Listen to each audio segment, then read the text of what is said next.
Physical and chemical change. Class 7 का chapter 5 है जिसका नाम फिजिकल एंड केमिकल चेंज, शारीरिक और केमिकल रासायनिक परिवर्तन जिसे हम कहते हैं। Every day you come across many changes, प्रतिदिन आप बहुत ही बदलावों से गुजरते होंगे जो हमारे आसपास होता है, सराउंडिंग्स में होता है। जी चेंज में involve one or more substance, इन चेंज में एक या एक से अधिक सब्सटेंस इन्वॉल्व रहते हैं, मिले हुए रहते हैं इनके चेंज में। फॉर एग्जाम्पल के लिए your mother may ask you to dissolve sugar in water to make a cold drink. आपकी माँ आपसे कहें कि चीनी को पानी में घुला दीजिए ताकि वो कोल्ड ड्रिंक बन सके।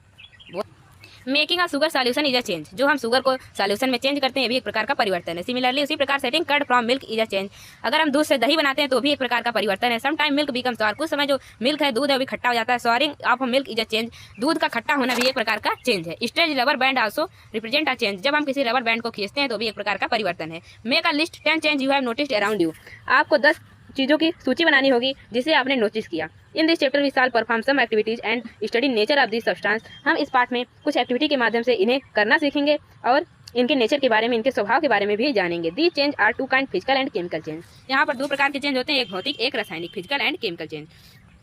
फिजिकल चेंज जो भौतिक परिवर्तन होता है एक्टिविटी 5.1 की हेल्प से देखेंगे। Cut a piece of paper, कोई एक पेपर के टुकड़े को काट लीजिए, टुकड़ों में 4 टुकड़ों में काट लीजिए। कट ईच स्क्वायर पीस, जो आपने प्रत्येक स्क्वायर पीस को काटा उसको आगे उनमें से एक को लेकर उसको आगे भी उसके भी 4 टुकड़े कर दीजिए। Lay this piece on the floor और table so that piece acquire the shape of the original piece of paper, उन्हें टेबल पे या जमीन पर ऐसे रखिए ताकि वो जो सभी प्रकार के जो पेपर हैं वो एक ओरिजिनल पेपर का शेप ले सके। Obviously you can not join this piece back to make the original piece, आप इन्हें इस प्रकार नहीं जोड़ सकते कि ये वास्तविक पेपर की टुकड़ी फिर से पुनः तैयार हो जाए। But is there in a change in the property of paper, क्या उसकी प्रॉपर्टी में कोई चेंज हुआ। Activity 5.2 collect the chalk dust lying on the floor near the chalk board, chalk board जो होता है वहाँ पर जो चाक के टुकड़े होते हैं छोटे छोटे वो वहाँ पर बिखरे हुए रहते हैं, उन्हें इकट्ठा कीजिए। या कोई चाक ले लीजिए, उसको छोटे छोटे टुकड़ों में तोड़ लीजिए। ऐड अ लिटिल वाटर, उसमें कुछ पानी ऐड करिए to the dust to make it paste, ताकि इसका पेस्ट तैयार हो सके। Roll it into the shape of piece of chalk, अब उसे पुनः क्या करिए, उसे चाक के शेप में रोल कर लीजिए, गोल कर लीजिए। लेट इट ड्राई, अब उसे सूखने के लिए रख दीजिए। Did you recover chalk from the dust, क्या आप पुनः डस्ट से चाक को प्राप्त कर सके। एक्टिविटी 5.3 टेक सम आइस, कुछ बर्फ लीजिए किसी ग्लास में और प्लास्टिक टम्बलर या किसी प्लास्टिक के टम्बलर में। Melt a small portion of ice, ice का कुछ पोर्शन कुछ भाग पिघला लीजिए। Placing the tumbler in the sun, उसे सूर्य की किरणों में रखकर। You have a now a mixture of ice and water, आपके पास अब क्या तैयार हुआ, एक बर्फ और पानी का mixture. Now place a tumbler in freezing, अब उसे जमने के लिए फ्रीजर में रख दीजिए। Mixer ice plus common salt, उसमें कॉमन साल्ट भी ऐड कर दीजिए। Does the water become solid ice once again, क्या आप पुनः उसे सॉलिड रूप में पा सकते हैं। Activity 5.4 boil some water in a container, किसी कंटेनर में कुछ जल को गर्म कर लीजिए। Do you see steam rising from the surface of the water, क्या आप देखें कि जो स्टीम है, भाप है, उसकी सतह से उठ रही है। होल्ड एन इन्वर्टेड पैन, किसी इन्वर्टेड पैन को पकड़िए बाय इट्स हैंडल, इसके हत्था द्वारा। ओवर द स्ट्रीम, इसे भाप के ऊपर रखिए। एट द डिस्टेंस, कुछ दूरी पर फ्रॉम द बॉइलिंग वाटर, जहाँ पानी गर्म हो रहा है, उबल रहा है। Observe the inner surface of the pan, अब जो आपका पैन है, जो आपका बर्तन है, उसको उसके आंतरिक सरफेस पर देखिए। Do you see any droplet of water there, क्या आप वहाँ पर कोई भी किसी प्रकार की पानी की बूंदें देख पा रहे हैं। Activity 5.5 hold a used hexa blade, जो आरी होती है उसकी पत्ती आपको लेनी है। With a pair of tongues, tongues चिमटा होता है, उसकी सहायता से उसे एक किनारे पर पकड़ लीजिए। Keep the drip of the free end of the blade on the gas stove, अब जो उसका दूसरा पार्ट है जो फ्री है, जिसे आप पकड़ रखा है, और एक फ्री है, जो फ्री वाला पार्ट है, उसको गैस स्टोव को जला लीजिए और उसके ऊपर ब्लेड को रखिए। वेट फॉर फ्यू मिनट, कुछ समय के लिए रुके रहिए। Does the colour of the tip of the blade change, क्या जो ब्लेड का रंग है, जहाँ आपने उसे फ्लेम, जहाँ से गैस स्टोव की फ्लेम निकल रही है, वहाँ पर जो आपने रखा है अपने हैक्सा के ब्लेड के एक एंड को, क्या उसके रंग में कोई बदलाव हुआ। Remove the blade from the flame, अब उसके फ्लेम से वहाँ से हटा लीजिए उसे। Observe the tip again after some time, कुछ समय बाद फिर से पुनः उसे देखिए। Does it get back its original colour, क्या ये पुनः अपना ओरिजिनल कलर प्राप्त कर सकता है। In activity 5.1 5.2 you saw the paper and a piece of chalk underwent change in size, आपने देखा किस प्रकार से जो पेपर था और चाक की जो टुकड़े थी, उनके जो साइज हैं, उनकी साइज में कुछ बदलाव हुआ। In activity 5.3 and 5.4 activity 5.3 and 5.4 में आपने क्या देखा, water change its state from solid to liquid, आपने क्या देखा, जो जल है वो सॉलिड से लिक्विड में बदल रहा है। फ्रॉम गैस टू लिक्विड, या गैस से लिक्विड में बदल रहा है। In activity 5.5 the hexa blade change colour on heating, आपने क्या देखा, जो हैक्सा का ब्लेड है वो गर्म करने पर अपना रंग बदल रहा है। Property such a shape size colour and state of a substance are called is physical property, किसी भी चीज़ का, चाहे वो शेप हो या साइज हो या रंग हो या उसकी दशा हो, अगर वो बदल रही है तो उसकी भौतिक प्रॉपर्टी है। A change in which a substance undergoes a change in its physical property. ऐसी चेंज, ऐसे सब्सटेंस का चेंज, ऐसी चीज़ें जब बदलती हैं तो उसका क्या क्या बदलता है, उसकी फिजिकल प्रॉपर्टी, उसकी भौतिक प्रॉपर्टी जो है वो जब बदलती हैं तो वहाँ पर भौतिक परिवर्तन होता है। A change in is generally reversible, ये एक प्रकार का चेंज ऐसा होता है जिसे हम पुनः रिवर्स कर सकते हैं, पुनः वापस ला सकते हैं। In such a change no new substances form, ऐसे चेंज में कोई भी किसी प्रकार का नया सब्सटेंस जो है फॉर्म नहीं होता। नेक्स्ट टॉपिक है हमारा chemical change. A change with which you are quite familiar is rusting of iron, आप शायद इस चीज़ से परिचित होंगे किस प्रकार से लोहे पर जंग लगती है। If you leave a piece of iron on the open for some time, यदि कुछ समय के लिए आप लोहे को खुला छोड़ देंगे तो क्या होगा, इट एक्वायर्स अ फिल्म, इस पर कुछ फिल्म नुमा ब्राउनिश सब्सटेंस, भूरा नुमा सब्सटेंस उस पर एक्वायर हो जाएगा, उस पर अपनी परत ले लेगा। This substance is called rust, ऐसे ही सब्सटेंस को रस्ट अर्थात जंग कहते हैं। The process is called rusting, ऐसी ही प्रोसेस को जंग लगना कहते हैं, इसी प्रोसेस के द्वारा जंग लगती है उसे ही जंग लगना कहते हैं। आयरन गेट्स ऑफ पार्क, जो पार्क होता है खेल का मैदान होता है, वहाँ पर लोहे के गेट लगे होते हैं, या कोई फार्म लैंड है, कुछ खेत है, खेत की जमीन है, वहाँ पर भी बहुत लोग गेट लगवाते हैं लोहे का। Iron beaches kept in lawn and garden, वो जो खेत होता है या बगीचा होता है वहाँ पर जो आयरन है खुले में रहते हैं। Almost every article of iron kept in the open gets rusted, प्रत्येक सामान जो लोहे का है अगर उसे खुले में छोड़ दिया जाए तो उस पर जंग लग सकती है, जंग का शिकार हो सकता है। एट होम, घरों में, you must have seen shovel and spades getting rust when exposed to the atmosphere for some time, जो घर पर जो कुछ टूल होते हैं, खुरपा हो गए या हल कुदाल हो गए, उन्हें अगर वैसे कुछ समय के लिए एटमॉस्फियर के कांटेक्ट में, एटमॉस्फियर में खुले में छोड़ दिया जाए तो उस पर रस्ट लग जाएगा। इन द किचन, किचन में भी अ वेट आयरन पैन, अगर भीगा तवा को रख दिया जाए, often gets rusted if left that state for some time, यदि इसी स्टेट में, इसी दशा में उसे कुछ समय के लिए रख दिया जाए तो उस पर जंग लग जाएगी। रस्ट इज नॉट आयरन, जो जंग होती है वो लोहा नहीं होता। इट इज डिफरेंट, ये अलग होता है, भिन्न होता है। From iron on which its gets deposit, जिसपे आयरन पे जिसपे ये लगता है वो इससे भिन्न होता है। लेट अस कंसीडर, अब हमें मानना पड़ेगा, क्या मानना पड़ेगा, a few more changes where new substance are form, कुछ नए सब्सटेंस जो फॉर्म होते हैं वो किस प्रकार से बदलाव होते हैं। Get a small piece of thin strip or ribbon of magnesium, आप मैग्नीशियम का पतली सी स्ट्रिप ले लीजिए। क्लीन इट्स टिप, इसकी जो टिप है उसको साफ कर लीजिए विथ सैंड पेपर से। Bring the tip near a candle flame, उसे कैंडल फ्लेम के पास ले जाइए। It Burns with a brilliant white, ये कैसे जलेगी, एक बहुत बड़ी सफ़ेद लाइट के द्वारा इसमें से निकलेगी जब ये जलेगी। When it is completely burn it leaves behind a powdery ashes, इसकी जो ऐस रहेगी, राख रहेगी, उसको रख लीजिए। डज, देख लीजिए उसको ध्यान से, does the S look like the magnesium ribbon, क्या जो आपको एस दिख रही है मैग्नीशियम रिबन की तरह दिख रही है। The change can be represented by the following equation, इसे फॉलोइंग इक्वेशन के द्वारा दर्शाया जाता है। Magnesium Mg plus oxygen O2 बराबर मैग्नीशियम ऑक्साइड MgO। उसके बाद क्या है, कलेक्ट द एस, उस एस को कलेक्ट करिए and mix it with a small amount of water, इसमें कुछ जल मिला दीजिए। स्टिर द मिक्सचर, कुछ समय तक इसे स्टिर कीजिए, हिलाइए। एक्वियस सॉल्यूशन वेल, जब तक ये सॉल्यूशन अच्छे से बन ना जाए। Test the mixture with blue and red litmus paper, आप इसे नीले और लाल लिटमस पेपर से टेस्ट करिए, जांचिए। Does the mixture turn red to blue, क्या जो मिक्सचर है वो लाल से नीला हुआ या नीले से लाल हुआ। On the basis of test, इस टेस्ट के आधार पर। How do you classify aqueous solution, जो सॉल्यूशन है उसे आप टेस्ट करिए कि वो एसिडिक है या बेसिक है। On dissolving the S in water form new substance, जब इसे पानी में घुलाया गया तो इससे एक दूसरा सब्सटेंस तैयार हुआ। The change can be written in the following equation, ये इस इक्वेशन के द्वारा दर्शाया जाता है। मैग्नीशियम ऑक्साइड MgO, जो प्राप्त हुआ था जब मैग्नीशियम रिबन जला था ऑक्सीजन के कॉन्टेक्ट में आने से। वाटर H2O, जब इसमें वाटर को ऐड किया गया मैग्नीशियम हाइड्रोक्साइड MgOH2 प्रोड्यूस हुआ। As you have already learn in chapter 4, आपने चैप्टर 4 में देखा magnesium hydroxide is a base, magnesium hydroxide MgOH2 जो होता है एक प्रकार का बेस होता है, इसलिए magnesium oxide is a new substance form by burning of magnesium. Magnesium oxide एक नया सब्सटेंस प्राप्त हुआ जब मैग्नीशियम जला।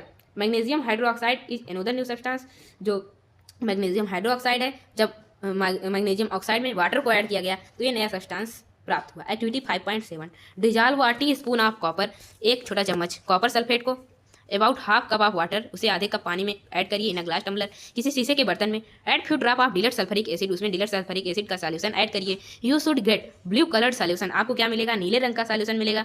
Save a small sample of solution in a test tube or small glass बोतल, इसे इसका जो सैंपल है उसे किसी टेस्ट ट्यूब में रख लीजिए। ड्रॉप अ नेल, उसमें एक कील डालिए। यूज सेविंग ब्लेड का यूज करते हुए इनटू द रिमेनिंग सॉल्यूशन, बचे हुए सॉल्यूशन में। Wait for half an hour, आधे घंटे का वेट करिए। Observe the colour of the solution, solution के रंग को देखिए। Compare it with the colour of the sample solution saved separately, अब जो कलर आपको प्राप्त हुआ उसका सैंपल कुछ ले लीजिए। Do you see any change in the colour of the solution, क्या आपको सॉल्यूशन के रंग में कोई भी परिवर्तन दिखा। टेक आउट नेल और द ब्लेड, जो आपने ब्लेड या नेल कील को उसमें ऐड किया था उसको बाहर निकाल लीजिए। Has it change in any way, क्या जो आपकी कील या ब्लेड थी वो भी उसमें भी किसी प्रकार का परिवर्तन हुआ। The change that you notice, जो चेंज परिवर्तन आपने नोटिस किया, are due to reaction between copper sulphate and iron, तो किस कारण से हुआ, कॉपर सल्फेट और आयरन के बीच परिवर्तन के कारण, रिएक्शन के कारण हुआ। द चेंज, जो परिवर्तन हुआ, कलर आर द सॉल्यूशन, उसके रंग में क्या किया वो, जो उसका रंग नीले से हरा बना दिया। ये क्यों बना दिया, due to formation of iron sulphate, iron sulphate के फॉर्मेशन के लिए आ न्यू सब्सटेंस, जो कि एक नया सब्सटेंस तैयार हुआ। The brown deposit on the iron nail is copper, जो उस पर आयरन नेल लोहे पर जो चीज डिपोजिट हुआ था वो ब्राउन रंग का, भूरे रंग का डिपोजिट हुआ था। अदर न्यू सब्सटेंस, वो भी एक प्रकार का नया सब्सटेंस है। We can write the reaction, हम इस रिएक्शन को लिख सकते हैं, कैसे लिख सकते हैं, कॉपर सल्फेट सॉल्यूशन ब्लू, जो कॉपर सल्फेट का सॉल्यूशन होता है नीला होता है, उसमें आयरन ऐड करते हैं तो क्या मिलता है, आयरन सल्फेट सॉल्यूशन, और उसके साथ कॉपर ब्राउन डिपोजिट, जो कॉपर मिलता है जो ब्राउन डिपोजिट रहता है। Activity 5.8, take about tea spoon of vinegar, एक छोटा चाय चम्मच विनेगर लीजिए इन अ टेस्ट ट्यूब, किसी टेस्ट ट्यूब में, add a pinch of baking soda to it, उसमें बेकिंग सोडा ऐड करिए। You would hear a hissing sound, आप उसमें एक प्रकार के साउंड को सुन पा रहे होंगे। एंड सी बबल्स, और कुछ फव्वारे उठ रहे होंगे इसमें बबल नुमा, of a gas coming out, और एक गैस आ रही होगी। पास दिस गैस, इस गैस को गुजर जाने के बाद फ्रेशली प्रिपेयर्ड लाइम वाटर, आपको एक लाइम वाटर प्राप्त होगा। What happens to the lime water, lime water के साथ क्या हुआ, the change in the test tube, जो टेस्ट ट्यूब में परिवर्तन हुआ, इज एज फॉलोज, कुछ इस प्रकार है। Vinegar, acetic acid plus baking soda, vinegar में जब हमने बेकिंग सोडा ऐड किया तो carbon dioxide plus other substance, carbon dioxide के साथ दूसरा एक सब्सटेंस प्राप्त हुआ। The reaction between carbon dioxide and lime water as follow, जो कार्बन डाइऑक्साइड और लाइम वाटर के बीच परिवर्तन हुआ इस प्रकार है। Carbon dioxide CO2 plus lime water CaOH2, क्या दिया हमको, calcium carbonate CaCO3 plus water H2O, इससे हमें कैल्शियम कार्बोनेट और वाटर प्राप्त हुआ। When carbon dioxide is pass through lime water, जब हमने इसके मध्य से इसके तो लाइम वाटर के मध्य से जब हम कार्बन डाइऑक्साइड को गुजारे, कैल्शियम कार्बोनेट इज फॉर्म, तो क्या फॉर्म हुआ, कैल्शियम कार्बोनेट नाम का सब्सटेंस फॉर्म हुआ, which makes lime water milky, जो लाइम वाटर को दूध नुमा बना दिया। The turning of lime water into milky standard test of carbon dioxide, ये दूसरे प्रकार का एक परिवर्तन का, कार्बन डाइऑक्साइड के टेस्ट का, उसे जांच का एक प्रकार का स्टैंडर्ड है, माध्यम है। You will use in chapter 6 so that in the air we breathe out rich in carbon dioxide, ये जानने के लिए इसका प्रयोग किया जाता है कि हमारे वातावरण में जहाँ हम सांस लेते हैं वहाँ पर हवा में जो कार्बन डाइऑक्साइड है वो प्रेजेंट है या नहीं। इन एक्टिविटी 5.6, 5.8, 5.6 से 5.8 की एक्टिविटी में you saw that in each change, प्रत्येक चेंज में क्या हुआ, one or more new substance form, दो या एक से अधिक सब्सटेंस फॉर्म हुए। In activity 5.6 the as new substance form when magnesium burn in air, जब मैग्नीशियम को हवा में जलाया गया तो उससे राख निकली, मैग्नीशियम प्राप्त हुआ। इन एक्टिविटी 5.7 में the reaction of copper sulphate का रिएक्शन जब हुआ विथ आयरन के साथ, तो क्या हुआ, आयरन सल्फेट और कॉपर मिला। Both of these are new substance, दोनों एक प्रकार के नए सब्सटेंस निकले। Copper was deposit on the shaving blade of iron, जो सेविंग ब्लेड था आयरन का उस पर कॉपर डिपोजिट हुआ। And activity 5.8 baking soda and vinegar together produced carbon dioxide, दोनों एक साथ मिलकर कार्बन डाइऑक्साइड को प्रोड्यूस किए, विच टर्न लाइम वाटर मिल्की, जो कि लाइम वाटर को दूधनुमा बना दिए। Can you name the new substance form in this reaction, क्या इस रिएक्शन में जो न्यू सब्सटेंस नया सब्सटेंस प्राप्त हुआ उसका नाम बता सकते हैं। A change in which one or more new substance are form, ऐसे चेंज में जिनमें एक या एक से अधिक नए तत्व मिलते हैं उन्हें क्या कहते हैं, केमिकल चेंज, रासायनिक परिवर्तन कहते हैं। अ chemical change is also called chemical reaction, इसी चेंज को, इसी परिवर्तन को केमिकल रिएक्शन, रासायनिक परिवर्तन भी कहते हैं। Chemical change are very important in our life, हमारे जीवन में इसका बहुत ही महत्वपूर्ण प्रयोग है। All new substance are form as result of chemical change, जो प्रत्येक प्रकार के नए सब्सटेंस फॉर्म होते हैं, बनते हैं, वो किनका परिणाम है, केमिकल चेंज का भी परिणाम है। For example digestion of food in our body, हमारे शरीर में इन भोजन का deposit, body ripening of fruit, जब हम भोजन फलों का रस निकालते हैं। फर्मेंटेशन ऑफ ग्रेप्स, जब ग्रेप्स का फर्मेंटेशन होता है, ETC और अधिक इत्यादि। Happen due to series of chemical change, ये केमिकल चेंज की ही सीरीज है। अ मेडिसिन, ये जो दवा होती है, is the end product of chain of chemical reaction, ये केमिकल रिएक्शन का जो चेन होता है, एक साइकिल होती है, उसका आखिरी प्रोडक्ट जो बनकर तैयार होता है उसे ही दवा कहते हैं। यूजफुल न्यू मटेरियल्स, नए नए प्रयोग आने वाले मटेरियल्स पदार्थ, सच एज प्लास्टिक, जैसे plastic and detergent, are produced by chemical reaction, इनका भी जन्म जो है, इनको भी तैयार किया जाता है केमिकल रिएक्शन के द्वारा, रासायनिक परिवर्तन के द्वारा। इंडीड, वास्तव में, every new material is discovered by you studying chemical change, chemical परिवर्तन के कारण ही ऐसे सब्सटेंस की खोज की जाती है। वी हैव सीन, हमने ये देखा है, that one or more new substances are produced in a chemical change, जब केमिकल चेंज होता है तो एक या एक से अधिक चीज़ें बनती हैं। In addition to new product, इन नए नए पदार्थ के एडिशन में। The following may accompany a chemical change, इसमें केमिकल चेंज में क्या क्या होता है, heat, light or any other radiation may be given off or absorb, जैसे हीट जो गर्मी होती है, उष्णा, लाइट, प्रकाश और दूसरे रेडिएशन को एब्जॉर्ब कर लिया जाता है या बंद कर दिया जाता है। साउंड में भी प्रोड्यूस्ड, कुछ केमिकल रिएक्शन में आवाज़ें, साउंड जो है वो निकलता है। अ चेंज इन स्मेल में take place, a new smell में भी गिवन ऑफ, नई स्मेल को बंद कर दिया जाता है और एक पुरानी स्मेल जो रहती है, पहले से आ रही स्मेल, वो उसमें बदलाव हो जाता है। अ कलर चेंज में टेक प्लेस, और उसका रंग भी परिवर्तन देखा गया है। एक गैस में भी फॉर्म, उसमें गैस भी निकल सकती है। Let us look at some example, हमें कुछ एग्जाम्पल देखना होगा। यू सा दैट, आपने देखा होगा, burning of magnesium ribbon is a chemical change, जब मैग्नीशियम रिबन जलता है तो उसमें केमिकल परिवर्तन होता है।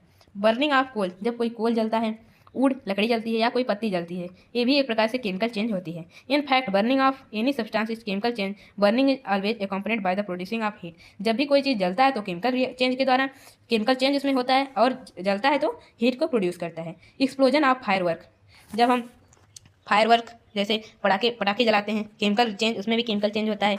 You know that such an explosion produce heat, light, sound and unpleasant gas pollute the atmosphere. हम सब जानते हैं कि जब वो जलता है तो हीट ऊष्मा प्रोड्यूस करता है, लाइट कुछ प्रकाश भी, साउंड आवाज़, अनप्लीजेंट गैस कुछ गैसें प्रोड्यूस होती हैं। दैट पॉल्यूट द एटमॉस्फेयर, जो हमारे एटमॉस्फेयर को पॉल्यूट करती है, उसे गंदा करती हैं। That is why you are advise not to play with fireworks, इसीलिए आपको आदेश दिया जाता है, आपसे आग्रह किया जाता है कि फायरवर्क पटाखों का प्रयोग ना करें।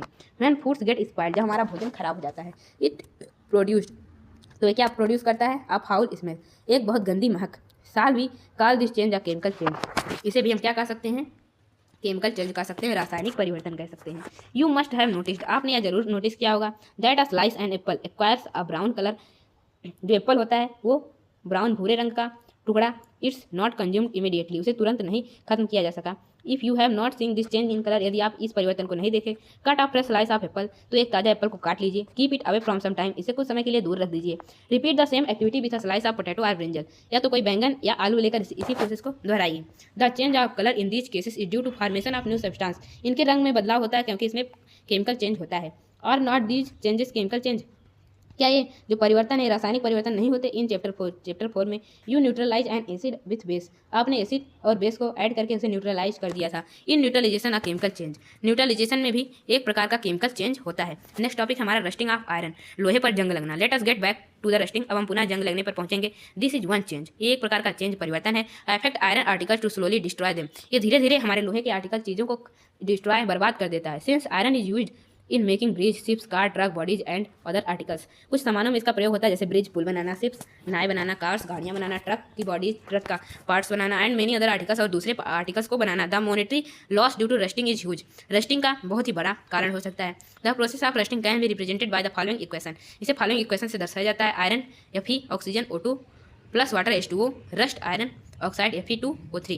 आयरन को जब ऑक्सीजन के साथ, ऑक्सीजन प्लस वाटर के साथ जब कांटेक्ट में आता है तो उससे क्या निकलता है? रस्ट निकलता है, आयरन ऑक्साइड जिसे कहते हैं Fe2O3। फॉर रस्टिंग, कोई भी चीज़ जब रस्ट जंग लगती है, the presence of both oxygen and water और वाटर वेपर इज इसेंशियल, तो वाटर और ऑक्सीजन इंपॉर्टेंट जरूरी होते हैं। इन फैक्ट तथ्य यह है कि if the content of moisture in air is high, यदि हवा में मॉइस्चर जो है नमी अधिक है, which means if it is more humid, अगर ये पूरा बहुत अधिक मात्रा में ह्यूमिड है, रस्टिंग बिकम फास्टर, तो क्या होगा? रस्टिंग जो है, जंग लगना जो है, बहुत तीव्र गति से होगी। So how do we prevent rusting, तो हम इसे रोक कैसे सकते हैं? Prevent iron articles from coming in contact with oxygen, इसे ऑक्सीजन के कॉन्टैक्ट में आने से बचा सकते हैं, और वाटर या पानी के या दोनों के।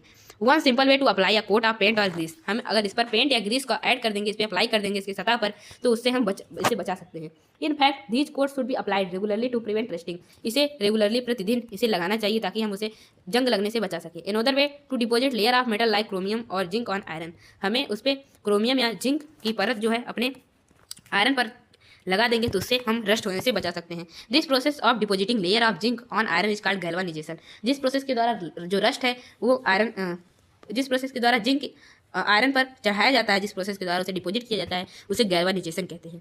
The iron pipes we use in our homes carry water are galvanised to prevent rusting, जिससे हम पानी पीते हैं, लोहे की जो पाइप होती है उस पर रस्ट से लगने से रोकने के लिए उसे गैल्वानाइज्ड किया जाता है। यू नो, आप जानते होंगे, the ship are made of iron and a part remain under water, on the part water also, जो नाव होती हैं उसका कुछ भाग पानी के अंदर रहता है और कुछ पानी के ऊपर। Water drops keep clinging to the ships outer surface, moreover the water of the sea contain many salt, जो समुद्र का पानी रहता है वो खारा रहता है, नमक उसमें ऐड रहता है। The salt water make the process of rust formation faster, वो रस्ट के उत्पाद को बहुत अधिक तेजी से बढ़ाता है। Therefore ships suffer a lot damage from rusting spite आप being painted, इसीलिए उस पर हमेशा पेंट करते रहते हैं लोग।